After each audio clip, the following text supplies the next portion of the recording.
And we begin tonight with newly elected Tampa Mayor Jane Castor's mission to make sure that every Tampa police officer has a body camera. It is expected to come with a very hefty price tag, and there are some mixed reviews, but we want to know your opinion. So we are asking, should all police officers wear body cameras? And your opinion, pretty overwhelming. 91% of you believe that they should.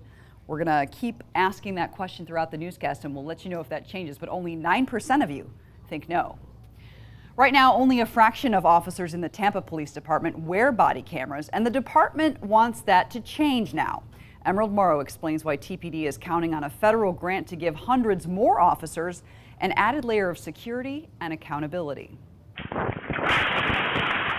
Consider it a window to reality. I tell you one thing, you better not roll with my foot. Because when it's your word versus an officer's, body cameras can help get to the truth. Somebody at the scene might have a different version of events from the officer, and the video should be very helpful in sorting those things out. It's exactly why the city is supporting the Tampa Police Department in applying for a grant from the Department of Justice. $600,000 grant.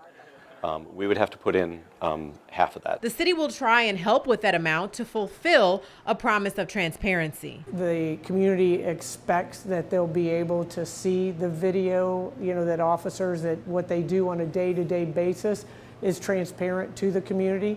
And as I have always said with the body-worn camera program, that it will improve officers' behavior a little bit. The goal is for all officers on the streets to have body cameras. Right now, only 60 Tampa police officers wear them on the job. But if the department gets the grant, that number would multiply by 10. It would go from 60 officers to 600 officers. Very commonly, they wear it on their shoulder, and it is even possible to put them on like sunglasses. That way it sort of tracks with your head. But the cameras only work when officers allow them to. Attorney Ralph Fernandez represents at least one client stopped by a couple of Tampa police officers fired for multiple violations.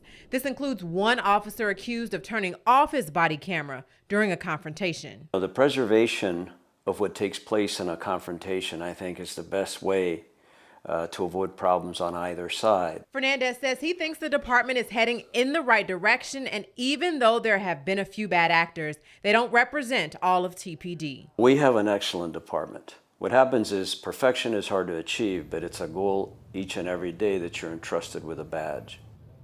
Each of those body cameras would cost just under $1,000. That grant would help with that, but the recurring cost of storing all of that video is nearly $2 million. That's just for the first 3 years. TPD says the city is considering helping out with those costs as well, and we should learn by September if TPD will get the grant.